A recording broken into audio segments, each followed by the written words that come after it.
Everyone, this is advocate Priyanka. और 15 तारीख से सीसीएस यूनिवर्सिटी के स्टूडेंट्स के एग्ज़ाम शुरू हैं।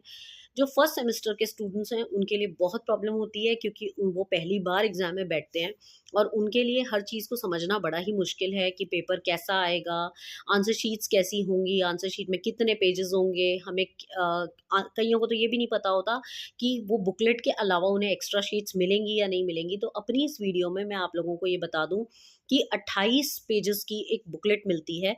28 पेज का मतलब है, अगर मैं बात करूं तो 28 साइड्स होती हैं उसमें, मतलब 14 पेजेस होते हैं, जिसमें एक साइड इधर और एक साइड राइट साइड में।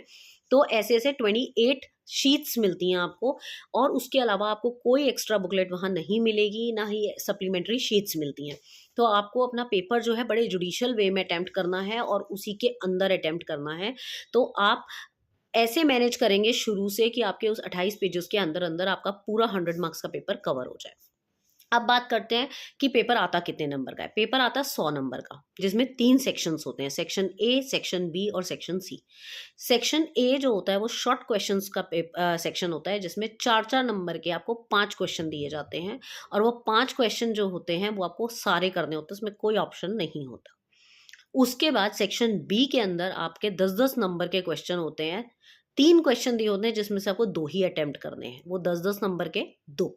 मतलब पहला सेक्शन 20 नंबर का, दूसरा सेक्शन भी 20 नंबर का, 40 नंबर का पेपर हो गया। उसके बाद सेक्शन सी के अंदर आपको 5 क्वेश्चंस दिए होते हैं, जिसमें से आपको 3 करने होते हैं, 20-20 नंबर के 3, 60 नंबर का वो हो गया। तो 100 नंबर का पेपर हो गया, 20-20 और 60। तो इस तरीके से पेपर दिया जाता है आपको, क्वेश्चन पेपर। अब क्वेश्चन पेपर में पहला जो सेक्शन है उसमें कोई चॉइस नहीं है। सेक्शन बी में आपको चॉइस होगी, 3 में से 2 करने हैं, और सेक्शन सी में आपको 5 में से 3 करने हैं। तो टोटल 13 क्वेश्चन होंगे, जिसमें से आपको टोटल 10 अटेम्प्ट करने हैं। ठीक है, 5 पहले में से, 2 उसमें से सेकेंड सेक्शन में से, और 3 आपके थर्ड सेक्शन में से। टोटल 10 क्वेश्चन आपको अटेम्प्ट करने हैं। अब आज मैं आपके साथ डिस्कस करने वाली हूँ दिसंबर 2023 का क्वेश्चन पेपर, जिससे आपको थोड़ा सा आइडिया लग जाएगा कि पेपर किस तरीके का आएगा और आपने क्या पढ़ना है। बेसिकली मैं आपको बता दूं, इसके अंदर चैप्टर 1 जो है वो ज्यूरिस्प्रूडेंस, उसका मीनिंग, उसका नेचर, उसका स्कोप, उसके एसेंशियल्स, उसकी इंपॉर्टेंस, ये सारी चीज़ें दी गई हैं। उसके बाद इसमें 5 स्कूल ऑफ थॉट दिए हैं, जिसमें सबसे पहला स्कूल है analytical school, second school historical school, third is natural school, fourth is आपका रियलिस्टिक स्कूल, और 5वां है सोशोलॉजिकल स्कूल। ये 5 स्कूल ऑफ थॉट दिए गए हैं, 5 आपने करने हैं, बहुत ही इंपॉर्टेंट है। आपके सिलेबस में अमेरिकन रियलिज्म है, स्कैंडिनेवियन रियलिज्म नहीं है। इसके बाद आपको जुडिशियल एक्टिविज्म, पीआईएल, लोक अदालत, ये सब छोटा मोटा पूछ लिया जाए तो पूछ लिया जाए, अदरवाइज ये भी कोई खास इंपॉर्टेंट नहीं है। And last is economic theory, that is Marxist theory जिसको हम कहते हैं, एक वो पढ़ना है आपको। इसके अलावा आपका कोई सिलेबस नहीं है इसके अंदर। अब इसमें कभी कभी क्वेश्चन पेपर में ये लोग कुछ ऐसी ऐसी चीज़ें पूछ लेते हैं जो स्टूडेंट्स को ऐसा लगता है ये आउट ऑफ सिलेबस आ गया। Let's discuss. सबसे पहले जैसे शॉर्ट नोट में पहला ही क्वेश्चन इन्होंने दे दिया मनु। अब मनु का कहीं पर भी सिलेबस में डिटेल में कहीं पर कुछ नहीं है। तो अगर इस तरीके का 4 नंबर का क्वेश्चन आ जाए तो आप क्या लिखेंगे? अगर ऐसा कुछ आ जाए तो आप बताएंगे, सबसे पहले मनु जो है वो सबसे पहले लॉ गिवर माने जाते हैं। मतलब हमारे एंशिएंट सिविलाइजेशन के हिसाब से अगर हम देखें तो वो ऐसे इंसान थे जिन्होंने सबसे पहले लॉ दिया था संस्कृत में। ये पहले ऐसे इंसान थे जिन्होंने लीगल चीज़ें बताई थी, लीगल प्रिंसिपल्स बताए थे, और ये ऑथर समझे जाते हैं मनुस्मृति के। मनुस्मृति इन्हीं के द्वारा लिखी गई थी। मनुस्मृति एक ऐसा डॉक्यूमेंट है जिसके अंदर डायलॉग्स फॉर्म में सारी चीज़ें लिखी हुई हैं, जैसे टीचर और उसके प्रिंसिपल्स, जो उसके डिसाइपल्स होते हैं, उनके बीच में जो डायलॉग्स होती हैं, उस तरीके से बनाई गई है। इसके अंदर पूरा लॉ का व्याख्यान दिया हुआ है कि लॉ क्या होना चाहिए, कैसा होना चाहिए। और वैसे मनु एक मिथिकल फिगर है, किसी को उनकी जेन्युइनिटी के बारे में पता कुछ नहीं है, बट स्टिल इनको समझा जाता है इंडियन लीगल फिलॉसफी के फादर। तो एंशियंट टाइम से ही इनको बहुत ही अपर दर्जा मिलता है। इनके हिसाब से लॉ एंड ऑर्डर जो है वो होना चाहिए, और सैंक्शंस को ये बहुत फॉलो करते थे, मानते थे कि सैंक्शंस होने चाहिए, पनिशमेंट नहीं होंगी तो लॉ एंड ऑर्डर चल ही नहीं सकता। और इनकी जो पूरी लॉ स्मृति थी, मनुस्मृति जो थी, वो पूरी की पूरी जो है कास्ट सिस्टम बेस्ड थी, जिसमें इन्होंने ब्राह्मण्स को सुपीरियर दर्जा दिया था। तो ये टोटल आप मनु के बारे में बताएंगे। उसके बाद आपका सेकंड क्वेश्चन पूछा गया है बेंथम के बारे में, जेरेमी बेंथम। अब जेरेमी बेंथम, अगर आप एनालिटिकल स्कूल पढ़ेंगे तो सबसे पहला नाम जेरेमी बेंथम का आता है। जेरेमी बेंथम के बारे में आ जाए तो आप बताएंगे ऑस्टिन के टीचर थे जेरेमी बेंथम। इन्होंने यूटिलिटेरियन कैलकुलस की फिलॉसफी दी थी, जिसमें 7 पैरामीटर्स थे, जिसमें आपका एक्सटेंट था, प्योरिटी था, फेसेंडिटी था। तो इस तरीके के आप पैरामीटर्स बताएंगे। प्लेजर एंड पेन की थ्योरी दी थी इन्होंने कि जो लॉज जो हैं वो पेन देते हैं उनको हटा देना चाहिए, और जो लॉ आपको प्लेजर देते हैं उनको रखना चाहिए। तो ये इनकी थ्योरी के बारे में आप बताएंगे। और बताएंगे कि बेंथम जो है वो काफ़ी ज़्यादा फेमस हुए थे एनालिटिकल स्कूल के स्टार्ट करने के लिए। He was treated as the founder of analytical school, इतना आप लिख देंगे। उसके बाद आता है आपके सेलमंड के बारे में। Now who was Salmond? Salmond कौन थे? सेलमंड जो हैं वो भी आपके इसके अंदर जूरिस्प्रूडेंस में बहुत ही इंपॉर्टेंट रोल प्ले किया था इन्होंने। इनके बारे में कहा जाता है, सबसे पहले तो इनका पूरा नाम विलियम सेलमंड। ये एक लीगल स्कॉलर थे और जूरिस्ट भी थे, जिन्होंने जूरिस्प्रूडेंस को डिफाइन किया था as a science of first principle of civil law. इन्होंने सिविल लॉ पे बहुत जोर दिया था। ये कहते थे लीगल स्टडी का बैकबोन ही सिविल लॉ है, और इनके हिसाब से जूरिस्प्रूडेंस जो है एक ऐसा लॉ है जो कि जूरिस्ट के द्वारा लिखा गया है, ना कि मोरालिस्ट के द्वारा। तो ये इनके कॉन्ट्रीब्यूशंस है सेलमंड के, और थोड़ा बहुत आप इनके डेफिनेशंस वगैरह को एक्सप्लेन कर देंगे।